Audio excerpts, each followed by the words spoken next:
नमस्कार, मैं हूं मनोज मनु। आपका स्वागत है। आज हम बात करेंगे कि आखिर तमाम सारी बातों के बीच राजनीतिक गलियारों में चर्चा किस बात की है और हेडलाइंस के पीछे है। हेडलाइंस के पीछे जो घटना घट रही है उसमें सबसे बड़ी बात है कि बिहार में नए मुख्यमंत्री सम्राट चौधरी हो गए हैं और कहें कि बिहार की राजनीति का एक युग परिवर्तन हुआ है। युग परिवर्तन इसलिए हुआ है क्योंकि वहां पर भारतीय जनता पार्टी का चेहरा बतौर मुख्यमंत्री नियुक्त हुआ है। सम्राट चौधरी जो कभी आरजेडी में भी रहे हैं, जेडीयू में भी रहे हैं, बीजेपी में आए और बीजेपी ने भरोसा किया और विधायक दल की बैठक में शिवराज सिंह चौहान ने उनके नाम की घोषणा की कि हमारे नेता, हमारे विधायक दल के नेता सम्राट चौधरी हैं। आज तमाम संपादकों के साथ मैं मौजूद हूं। मेरे साथ कई लोग मौजूद हैं। परिचय कराना चाहता हूं राकेश कुमार सिंह जो कि संपादक हमारे इंडिया न्यूज़ के हैं। इसके साथ साथ प्रिया सहगल जो कि संपादक न्यूज़ एक्स हैं, ज्योति बसु जो कि हमारे अखबार की संपादक हैं। उनसे हम चर्चा करेंगे, समझने की कोशिश करेंगे गार्जियन की। सबसे पहले मैं बात करूंगा प्रिया से। प्रिया, क्या कहेंगी बिहार के इस चेहरे के बारे में?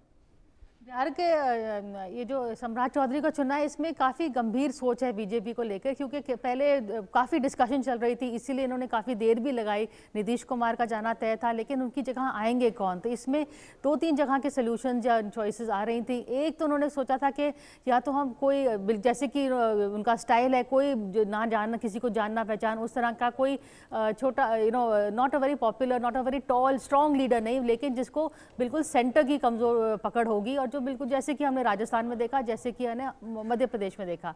लेकिन अब लगता है कि सम्राट चौधरी पर मोहर लगी है, क्योंकि उन्होंने एक चीज भी देखी है। अभी जो चुनाव चल रहे हैं उसमें उन्होंने एक चीज देखी कि हर एक स्टेट में मुख्यमंत्री स्ट्रांग है, चाहे असम का हो, चाहे स्टालिन हो, चाहे केरल का भी हो, और ममता बनर्जी तो स्ट्रांग है ही है। तो ये एरा स्ट्रांग मुख्यमंत्री का है, और जहां जहां भाजपा के स्ट्रांग मुख्यमंत्री हैं वहां पे उनकी जो बीजेपी है वो पोजीशन, कम बैक पोजीशन में ज्यादा है। चाहे महाराष्ट्र की बात हो, चाहे उनकी बात हो असम की, उत्तर प्रदेश की। तो मुझे लगता है ये सिर्फ बिहार की बात नहीं है, इसमें से अगर हम एक नेशनल मैसेज भी लिया जाए तो हमें लगता है कि बीजेपी ने अब तय कर लिया कि जो वीक मुख्यमंत्री हैं उस तरह से नहीं करेंगे।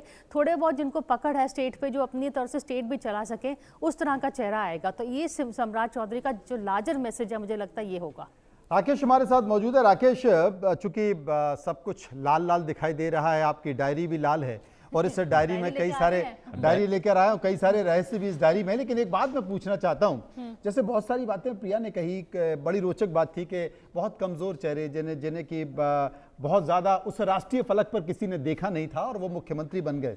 सम्राट चौधरी के बारे में लोगों की चर्चा पहले से थी, लेकिन एक बड़ी चर्चा ये भी थी कि जिसका नाम बहुत ज्यादा चलता है वो मुख्यमंत्री नहीं बनता, उसका नाम कट जाता। लेकिन जिसका नाम सबसे ज्यादा चला, आप भी उस नाम का जिक्र कर रहे थे, वो मुख्यमंत्री बन गया। ये पहली बार हुआ है मोदी के। ये पहली बार हुआ है, 2014 के बाद पहली बार हुआ। मनोज जी, सही कहा आपने। और जिस तरह से खासतौर पर सम्राट चौधरी का नाम उसी दिन तय हो गया था मनोज जी, ये इनसाइड है, ये जानकारी अभी तक बाहर सामने नहीं आई है। अच्छा, नहीं आई? नहीं आई है, आप ही बताएंगे। हाँ, अच्छा, ये डायरी से आई है, सीधी हॉट है। ये इसी डायरी में है, इसी डायरी में है। ये साफ तय हो गया था कि सम्राट चौधरी जो हैं अगले मुख्यमंत्री होंगे। बीजेपी से कोई चेहरा होगा तो सम्राट चौधरी होंगे। अरे भाई, पीसीआर में हम लोग सम्राट चौधरी पर चर्चा कर रहे हैं, तो एक विंडो में कम से कम सम्राट चौधरी के तस्वीरें बताते रहे, क्योंकि बहुत अंदरूनी बातें बताने वाले हैं राकेश। हाँ, तो सम्राट चौधरी मोदी जी और नीतीश जी के विचारधारा को जिताने का काम किया, तब भी बिहार में एक मजबूत सरकार बनाने का जो जनता ने मैंडेट दिया था, बिहार में उप मुख्यमंत्री और गृह मंत्री के तौर पर काम करने का मौका दिया।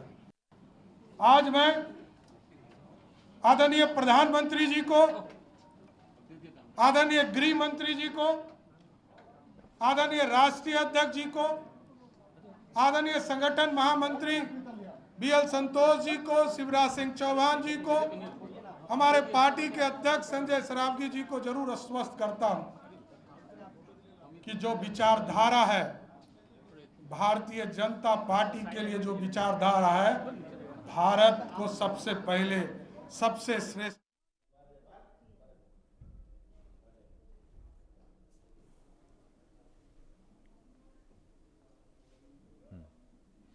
तो मनोज जी, मैं बात कर रहा था कि उसी दिन तय हो गया था जिस दिन नीतीश कुमार को ये तय किया गया था कि वो राज्यसभा जाएंगे। ठीक है। उसी दिन तय हो गया था कि बीजेपी से जो चेहरे जो कि मुख्यमंत्री बनेंगे वो मुख्यमंत्री कोई और नहीं बल्कि सम्राट चौधरी बनेंगे। तो ये साफ था, लेकिन ये खबर जो है 3 ही लोगों को पता था। अरे खबर क्या, पहले ये तो बताओ। खबर यही है कि मैंने सम्राट चौधरी होंगे अच्छा, मुख्यमंत्री, ये तय तय हो गया, तय हो गया, किसी को नहीं पता, किसी को नहीं पता था, 3 लोग को केवल पता था। तो आप समझिए कि वे सम्राट चौधरी जिस तरह से अपने बयानों के लिए, जिस तरह आपने जिक्र किया कि सभी पार्टियों में रहे, लेकिन सबसे प्रमुख बात ये थी जो अंदर की बात कि नीतीश कुमार इनको लगातार बैक कर रहे थे। नीतीश कुमार जब बदलने की बात आई तो नीतीश कुमार जो है चट्टान की तरह उनके पीछे से खड़े रहे कि अगर होगा तो इस चेहरे पर भरोसा किया जा सकता है। और उसको लेकर, क्योंकि संजय झा और ललन सिंह जब बीजेपी से बातचीत हो रही थी तो कहा कि नीतीश कुमार जी का ये संदेश है, नीतीश कुमार चाहते हैं कि ये चेहरे यानी सम्राट चौधरी ही जो है उनकी पहली पसंद है। और उसी चेहरे को लेते हुए बीजेपी भी, क्योंकि सम्राट चौधरी जो हैं पसंद हैं केंद्रीय गृह मंत्री अमित शाह के, और अमित शाह ने इनके मत से सहमति जताते हुए इस चेहरे पर विश्वास किया और इसके नाम पर मुहर लगाई गई। जी, ज्योता बसु हमारे साथ मौजूद है, उनका रिएक्शन लेते हैं। ज्योता जी, आप बिहार को अब कैसे देखती हैं, क्योंकि नीतीश कुमार, अभी विधानसभा चुनाव हुआ उस वक्त भी बीजेपी कहती रही, जेडीयू कहती रही कि भाई हमारा चेहरा नीतीश कुमार ही है। बहुत सारे पत्रकारों ने सवाल पूछा कि क्या नीतीश कुमार ही मुख्यमंत्री होंगे, बोले इसमें कोई इफ बट है ही नहीं, नीतीश कुमार ही मुख्यमंत्री होंगे। और देखिए चंद दिन निकले और नीतीश कुमार भी निकल लिए, अब नया चेहरा आया है। कोई इफ बट, कोई परेशानी, कोई दिक्कत आने वाले समय में बिहार में दिखाई देती है? अभी तो नहीं, क्योंकि ये तो लग रहा है कि कंटिन्यूएशन चल रहा है। नीतीश कुमार का ही आदमी, अगर हम देखें तो संजय चौधरी को अगर नीतीश कुमार का ही क्लोज आदमी है, डेप्यूटी चीफ मिनिस्टर रहे, उनका पार्टी में रहे, तो इन अ वे की एक्सटेंशन ही चल रहा है। यानी कि नीतीश कुमार का अभी भी जो पकड़ है बिहार की राजनीति में, ये इसका रिफ्लेक्शन है। अगर सम्राट चौधरी को हम लोग अगर सम्राट चौधरी नीतीश कुमार की पसंद की चीफ मिनिस्टर है, तो ये दिखा रहा है कि नीतीश कुमार का अभी भी पकड़ है पूरा बिहार की राजनीति में। अब देखना पड़ेगा बीजेपी अगर पॉसिबल है या नहीं, बीजेपी बिग ब्रदर हो सके या नहीं बिहार की राजनीति में, अब ये देखना पड़ेगा, क्योंकि आफ्टर ऑल सम्राट चौधरी बीजेपी का है अभी। देखिए जोइता, सबसे इसमें महत्वपूर्ण बात यह है कि जिस तरह से यहाँ पर बीजेपी 25 साल बाद जो है, यहाँ पर 20 साल बाद, 2 दशक के बाद आप जो है सरकार, उनके मुख्यमंत्री यहाँ पर है। और जिस तरह से आप महाराष्ट्र में आपने देखा मनोज जी कि महाराष्ट्र में भी वहाँ पर बी टीम थी छोटे भाई की भूमिका में, और बिहार में भी छोटे भाई की भूमिका में, लेकिन छोटे भाई से किस तरह से बड़े भाई की भूमिका में यहाँ पर आप सम्राट चौधरी को देख रहे हैं। तारीफ कर रहे हैं या कमेंट कर रहे हैं? नहीं, मैं कर रहा हूँ कि किस तरह से बीजेपी जो है अपने चेहरे को आखिरकार मुख्यमंत्री बनाया, और ये साफ दिखाता है कि आखिरकार बीजेपी किस तरह से धीरे धीरे जो अपनी रणनीति है उस पर लगातार काम कर रही थी। और नीतीश कुमार से जब ये तय हो गया कि नीतीश कुमार जो है राज्यसभा जाएंगे, और इस बार मनोज जी सबसे बड़ा दृश्य तो देखने को मिलेगा संसद में, जब संसद में ये चर्चा खूब आपको चटकारे सुनने को मिलेंगे जब नीतीश कुमार राज्यसभा में दिखाई देंगे, और वहाँ पर जो बिहार में सम्राट चौधरी जो हैं सीएम के शपथ लेकर जो है, ये बड़ी बात राकेश कर रहे हैं कि जब राज्यसभा में नीतीश कुमार पहुंचेंगे प्रिया, तो बहुत सारे लोग पूछेंगे कि नीतीश जी क्या हुआ, क्या, क्योंकि राजनीति में ये बड़ा महत्वपूर्ण है। और नीतीश कुमार के बारे में तो लोग कहते हैं कि साहब उनके पेट में आंत है, उनको कोई समझ नहीं पाया, और मैं दांत है, पेट में दांत है, लालू जी कहते थे, और आज भी नीतीश कुमार को कोई नहीं समझ पाया है। तो ये जो पीढ़ी परिवर्तन इसे कहें, राजनीतिक परिवर्तन बड़ा बिहार में इसे कहें, क्या ये इतना सहज लगता है प्रिया जितना दिख रहा है? नीतीश कुमार का तो उन्होंने अपना तय कर लिया ना कि उनकी पीढ़ी परिवर्तन, जैसे कि आपने कहा, उनके अपने बेटे को सेट कर लिया, वो राज्यसभा में आ गए और उन्होंने अपना, चाहे पार्टी हो ना रहे, उनके खानदान, उनकी पीढ़ी जो डायनेस्टी कहते हैं वो उन्होंने सेट कर दिया। जो हालांकि अभी तक नीतीश कुमार डायनेस्टी के विरोधी पूरी अपनी राजनीति कर रहे हैं, लेकिन उनको पलटून अंकल कहते हैं तो उसका भी कोई रहस्य होगा क्यों कहते हैं। पर मेरे को जो राकेश जी ने एक बड़ी अच्छी बात करी कि बीजेपी ने जो अपने हर जहाँ जाते हैं वो अपने एलाइज को हड़प देती है। मतलब अगर हम देखें, कांग्रेस जो होती है उनके साथ गठबंधन करना एलाइज को बहुत कॉस्टली पड़ता है, क्योंकि खुद भी हारते हैं और उनको भी डुबोते हैं। लेकिन बीजेपी जिताती तो है, लेकिन जिता के हड़प लेती है, चाहे यहाँ की बात हो, चाहे उनके, जैसे कि उन्होंने अभी जिक्र किया था महाराष्ट्र की बात की। मेरे को लगता है चंद्रबाबू नायडू को भी अब थोड़ा सा सावधान रहना पड़ेगा कि अगली अब उनकी बारी तो नहीं है। बादल के साथ भी, हरसिमरत बादल और उनका काफ़ी उनकी प्रॉब्लम हुआ था, लेकिन मेरे ख्याल वहाँ पंजाब में बीजेपी की पकड़ नहीं है, तो अभी उनको वो क्रचेस लेने पड़ेंगे बादल के। मुझे लगता है कि अब उधर अलायंस होने वाली है, लेकिन जो बिग ब्रदर का एटीट्यूड है कांग्रेस और बीजेपी का, ये सावधान रहना चाहिए सारे रीजनल पार्टीज को कि ये या तो वो हड़पेंगे या फिर आपको डुबोएंगे। कोई इनके साथ अलायंस करने से मेरे ख्याल किसी को फायदा नहीं होता है।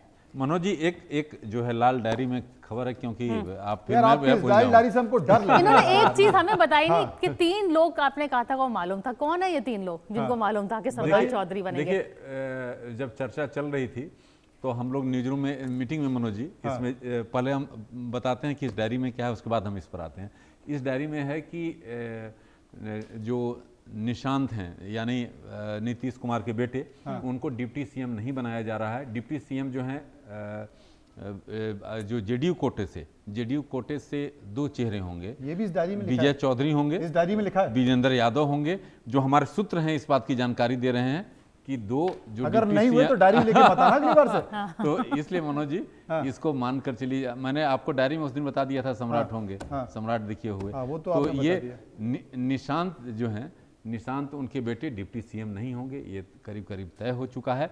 अभी जो है जेडीयू के टॉप लीडरशिप, यानी उनकी जो कोर टीम की बैठक चल रही है, अंतिम फैसला उसमें होगा कि आखिरकार डिप्टी सीएम 2 चेहरे। लेकिन सुबह की जो बैठक हुई है उसमें तय हो गया है कि 2 चेहरे। एक बात पूछना चाहता हूं, क्योंकि बिहार में बेसिकली बिहार की नब्ज है नीतीश कुमार, बिहार की राजनीति की नब्ज है नीतीश कुमार, और इसलिए बिना नीतीश कुमार के बिहार की राजनीति की कल्पना करना बहुत मुश्किल है। अब नीतीश कुमार नहीं है, अब बीजेपी के मुख्यमंत्री हैं, बीजेपी है, जेडीयू है वहां पर।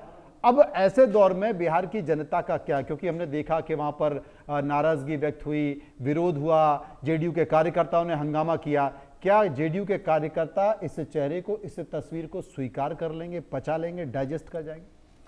देखिए, एक टाइम तो ऐसे भी था जिस टाइम लालू बिहार की हम लोग सोच नहीं सकते थे, विदाउट लालू बिहार। लेकिन अभी तो लालू के बारे में तो कोई बात नहीं करता है। सिमिलरली नीतीश कुमार का भी ये है ट्रांजिशन का फेज, कि वही मैं बोल रही हूँ। देखिए, ये बहुत ही इंटरेस्टिंग है। सॉरी, मेरा थोड़ा बहुत अंग्रेजी चले आ रहा है।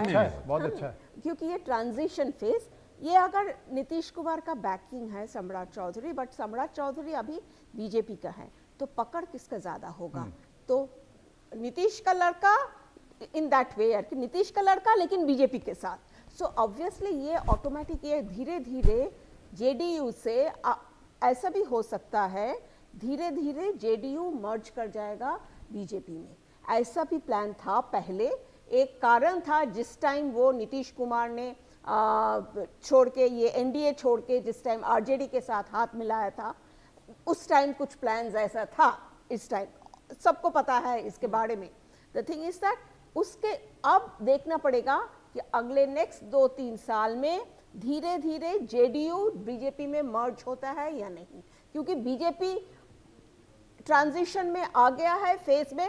वो बिग ब्रदर की पोजीशन लेके छोड़ेगा बिहार में। जी प्रिया, एक छोटा सा सवाल मैं पूछना चाहता हूं। अमूमन भारतीय जनता पार्टी का जो कार्यकर्ता जो बीजेपी में रहता है, शाखाओं में जाता है, प्रचारक होता है, उसके बाद वो पार्टी की सभाओं में जाता है, धीरे धीरे बढ़ता है, उसके अंदर कूट कर भारतीय जनता पार्टी की चीजें भरी होती हैं। यहाँ पर जो सम्राट चौधरी हैं, ये तो आरजेडी में भी रहे, फिर जेडीयू में भी आ गए, फिर बीजेपी में भी आ गए, और सबसे बड़ी जो खूबी है कि सम्राट चौधरी में लीडरशिप दिखाई देती है, डिसीजन लेने की लीडरशिप दिखाई देती है। वो एग्रेसिव लीडर हैं और ऐसा एग्रेसिव लीडर बीजेपी में है जो कि अभी हाल फिलहाल में दूसरे राज्यों में तो मुझे दिखाई नहीं देता जहां पर बीजेपी की सरकारें हैं। ऐसी स्थिति में क्या? तो ये हेमंता मॉडल नहीं दिखता आपको कि वो भी बाहर से आए हैं और वो भी अग्रेसिव तो लीडर कभी कभी हेमंता मॉडल से दिल्ली वाले परेशान भी हो जाते हैं।